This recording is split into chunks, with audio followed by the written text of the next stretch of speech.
Party शामिल है। मैं किसी पार्टी का नाम नहीं लेना चाहता क्योंकि मंदिर की पवित्रता का मुझे ध्यान। ये सब चोर और मीर जाफरों की औलाद है। जो पार्टी वाले किसी का नाम लेने की जरूरत नहीं। सत्ता में जब नहीं रहते हैं तो विदेशी कंपनियों का विरोध करते हैं और जैसे ही कुर्सी मिल जाती है सबसे पहला काम विदेशी कंपनियों को बुला के उनके सामने साष्टांग दंडवत प्रणाम करके समझौते। और कोई भी एक नेता इस देश का अपवाद नहीं है।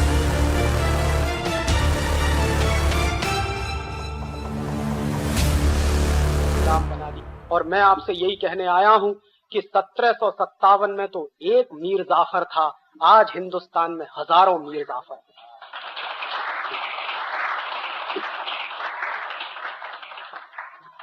जो देश को वैसे ही गुलाम बनाने में लगे हुए हैं जैसे मीर जाफर ने इस देश को गुलाम। मीर जाफर ने क्या किया था?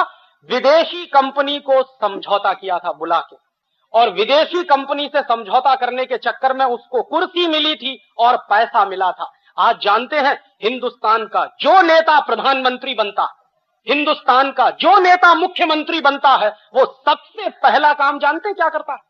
प्रेस कॉन्फ्रेंस करता है और कहता है विदेशी कंपनी वालों तुम्हारा स्वागत है, आओ यहां पर। और बराबर इस बात को याद रखिए, ये बात 1757 में मीर जाफर ने कही थी ईस्ट इंडिया कंपनी से कि अंग्रेजों तुम्हारा स्वागत है, उसके बदले में तुम इतना ही करना कि मुझे कुर्सी दे देना और पैसा दे देना। आज के नेता भी वही कह रहे हैं, विदेशी कंपनी वालों तुम्हारा स्वागत है। और हमको क्या करना? हमको कुछ नहीं, मुख्यमंत्री बनवा देना, प्रधानमंत्री बनवा देना, 100-200 करोड़ रुपए की रिश्वत दे देना, बोफोर्स के माध्यम से हो या एनरॉन के माध्यम से हो, हम उसी में खुश हो जाएंगे, सारा देश हम आपके हवाले कर देंगे। ये इस समय चल रहा, और इतिहास की वही दुर्घटना दोहराई जा रही है जो 1757 में हो चुकी। और मैं आपसे मेरे दिल का दर्द कह रहा हूं कि एक ईस्ट इंडिया कंपनी 200-250 वर्ष इस देश को गुलाम बना सकती है, लूट सकती है, तो आज तो इन मीर जाफरों ने 4000 विदेशी कंपनियों को बुला लिया है। आपको मालूम है इस देश में रोज समझौते होते हैं विदेशी कंपनियों से, और दरवाजा खोलकर विदेशी कंपनियों को ऐसे बुलाया जा रहा है जैसे वही अब इस देश के भाग्य का निर्धारण करेंगे। और इसमें हर एक पार्टी शामिल है। मैं किसी पार्टी का नाम नहीं लेना चाहता क्योंकि मंदिर की पवित्रता का मुझे ध्यान। ये सब चोर और मीर जाफरों की औलाद है। जो पार्टी वाले हो, किसी का नाम लेने की जरूरत नहीं। सत्ता में जब नहीं रहते हैं तो विदेशी कंपनियों का विरोध करते हैं, और जैसे ही कुर्सी मिल जाती है सबसे पहला काम विदेशी कंपनियों को बुला के उनके सामने साष्टांग दंडवत प्रणाम करके समझौते करते हैं। और कोई भी एक नेता इस देश का अपवाद नहीं है। हर पार्टी को इस देश में राज चलाने का मौका मिला, किसी को कम किसी को ज्यादा, और हर पार्टी ने एक ही सबूत दिया है, विदेशी कंपनियों को ज्यादा से ज्यादा बुलाओ। जानते हैं क्या होता है? महाराष्ट्र में अभी एक नाटक और तमाशा होके चुका। उस तमाशे को आपने पढ़ा होगा, 2-3 दिन अखबारों में चर्चा का विषय रहा। जानते हैं क्या है? एडवांटेज महाराष्ट्र। और वो एडवांटेज महाराष्ट्र क्या है? महाराष्ट्र में विदेशी कंपनियों का खुला स्वागत है, आप लूटने के लिए आइए, ये कहने के लिए वो तमाशा आयोजित हुआ। और ऐसे तमाशे हिंदुस्तान के हर प्रदेश में हो रहे हैं। और जानते हैं होड़ क्या लगी हुई है? हर एक मुख्यमंत्री दूसरे मुख्यमंत्री के साथ इस कंपटीशन में लगा हुआ है कि मेरे प्रदेश में ज्यादा विदेशी कंपनी आए या तुम्हारे प्रदेश में ज्यादा विदेशी कंपनी। इतने बड़े लेवल पे ये नाटक चल रहा। और इस नाटक के सूत्र देखिए क्या क्या है।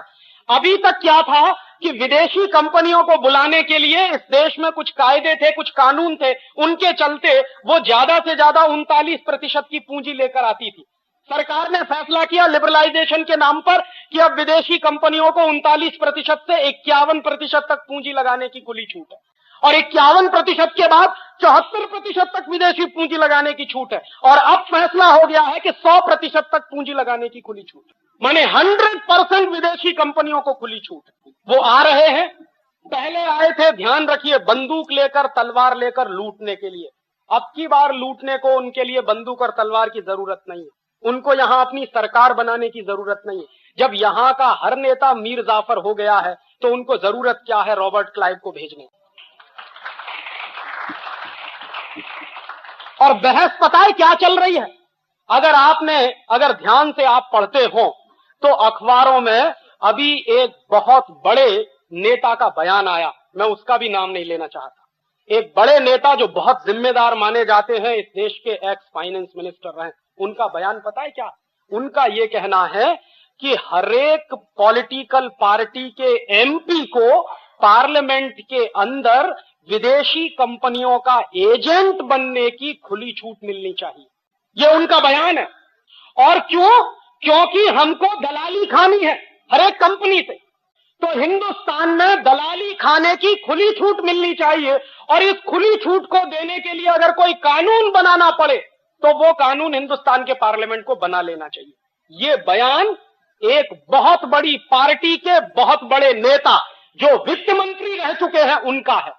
ये कहना है कि हिंदुस्तान में जितनी विदेशी कंपनियां आती हैं, हर विदेशी कंपनी की दलाली करने की हमको छूट मिलनी चाहिए। माने ये मीर जाफर के भी बाप हो गए।